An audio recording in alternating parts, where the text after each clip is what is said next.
ఏపీలో కూటమి పార్టీల సమన్వయ సమావేశం జరిగింది. ఈ భేటీలో రాష్ట్రంలో తాజా రాజకీయ పరిణామాలు, స్థానిక సంస్థల ఎన్నికలు, సర్ ప్రక్రియతో పాటు పలు అంశాలపై నేతలు చర్చించారు, కీలక నిర్ణయాలు తీసుకున్నారు. సోమవారంలోపు అసెంబ్లీ, పార్లమెంట్ స్థాయిలో కమిటీల ఏర్పాటు చేయాలని, ప్రతి 15 రోజులకు ఒకసారి సమన్వయ కమిటీ సమావేశం నిర్వహించాలని నిర్ణయించారు. అలాగే ముందుగా మున్సిపల్ ఎన్నికలు ఉన్నందున వాటిపై దృష్టి పెట్టాలని, ఎన్డీఏ శ్రేణులు క్షేత్రస్థాయిలో మరింత సమన్వయంతో పనిచేయాలని అన్నారు. పెండింగ్లో ఉన్న నామినేటెడ్ పదవులు త్వరగా భర్తీ చేయాలని చర్చించారు. అలాగే రాష్ట్రంలో ప్రస్తుతం జరుగుతున్న ఎస్ఐఆర్ ప్రక్రియలో టీడీపీ నేతలు ఓట్ల సవరణ ప్రక్రియలో మరింత చురుగ్గా పాల్గొనాలని నిర్ణయించారు.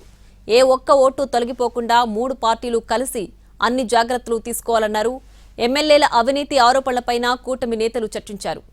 కొంతమంది ఎమ్మెల్యేలపై ఆరోపణలు ఎక్కువగా ఉన్నాయని, మరికొందరు ఎమ్మెల్యేల వైఖరి సరిగా లేదనే చర్చ జరిగినట్లు తెలుస్తోంది. సోషల్ మీడియా వ్యవహార శైలిపై కూడా చర్చ జరిగినట్లు సమాచారం. కూటమి పాలనపై సోషల్ మీడియాలో జరుగుతున్న దుష్ప్రచారాన్ని ఎక్కడికక్కడ ఖండించాలని చర్చించారు. ఈ సమావేశంలో తీసుకున్న నిర్ణయాలు, చర్చల సారాంశాన్ని CM Chandrababu, deputy CM Pawan Kalyan దృష్టికి సమన్వయ కమిటీ తీసుకెళ్లనుంది. ఆ తర్వాత కీలక నిర్ణయాలు ఉండనున్నాయి. ఇక నుంచి తరచుగా కూటమి సమన్వయ కమిటీ నేతలు సమావేశం కానున్నారు.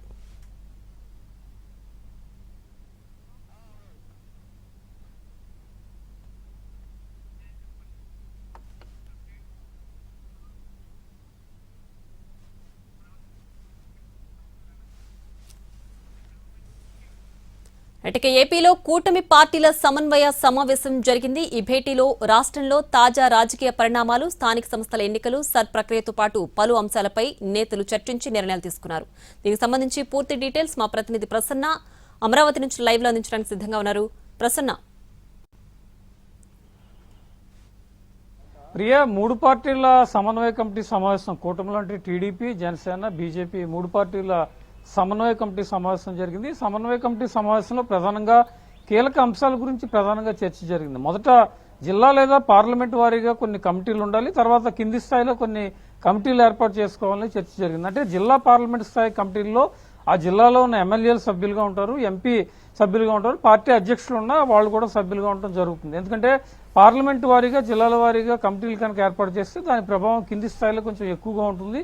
రాబోయే స్థానిక సంస్థల ఎన్నికలను ధీటుగా సమర్థవంతంగా ఎదుర్కోవడానికి ఇదొక కార్యాచరణ సిద్ధం చేసే దిశగా ఈ కమిటీలు ఉంటాయనే యాంగిల్లో ప్రధానంగా చర్చ జరిగింది. ఒక వారం రోజుల లోపే, అంటే రేపు సోమవారం, మంగళవారం లోపే ఈ జిల్లా పార్లమెంటు కమిటీలు, అదేవిధంగా కింది స్థాయి కమిటీలు ఏర్పాటు చేసుకోవాలని నిర్ణయం తీసుకున్నారు. మొదట జిల్లా పార్లమెంట్ కమిటీల మీద ప్రత్యేకంగా దృష్టి పెడుతున్నారు. ఇక రాబోయే స్థానిక సంస్థల ఎన్నికలకు సంబంధించి కూడా 3 పార్టీలు కార్యాచరణ రూపొందించుకుని ముందుకెళ్లే విధంగా ప్లాన్ చేసుకోవడం జరుగుతుంది. ఎందుకంటే ముందు మున్సిపాలిటీలకు సంబంధించి ఎన్నికలు జరిగే అవకాశం ఉందని ఇప్పటికీ ఒక క్లారిటీ వచ్చారు.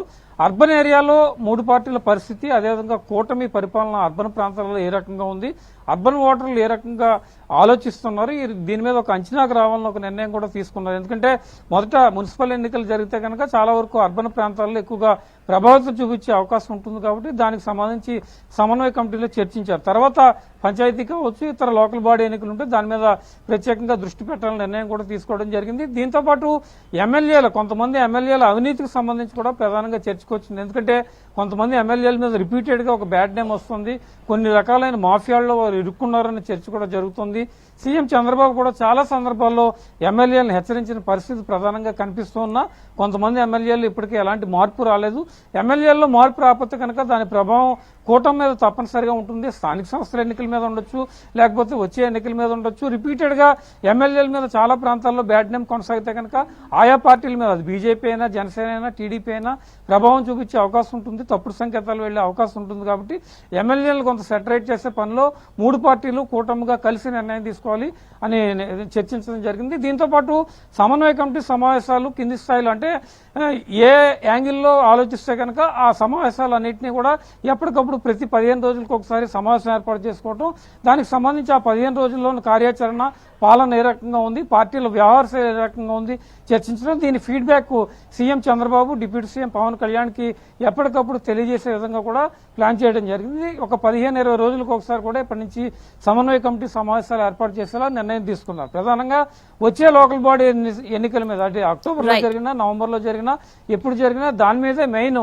కాన్సన్ట్రేషన్ పెట్టి మున్సిపల్ ఎన్నికల మీద కాన్సన్ట్రేషన్ పెట్టడం, జిల్లా పార్లమెంట్ కమిటీలు ఏర్పాటు చేసుకోవడం, ఆ తర్వాత కార్యాచరణ రూపొందించుకోవడం, దీని మీదే కూటమి పార్టీల సమన్వయ కమిటీ సమావేశం ఎజెండా ప్రధానంగా ఉందని మనం చెప్పుకోవచ్చు. Priya. Right Prasanna, thanks for the updates.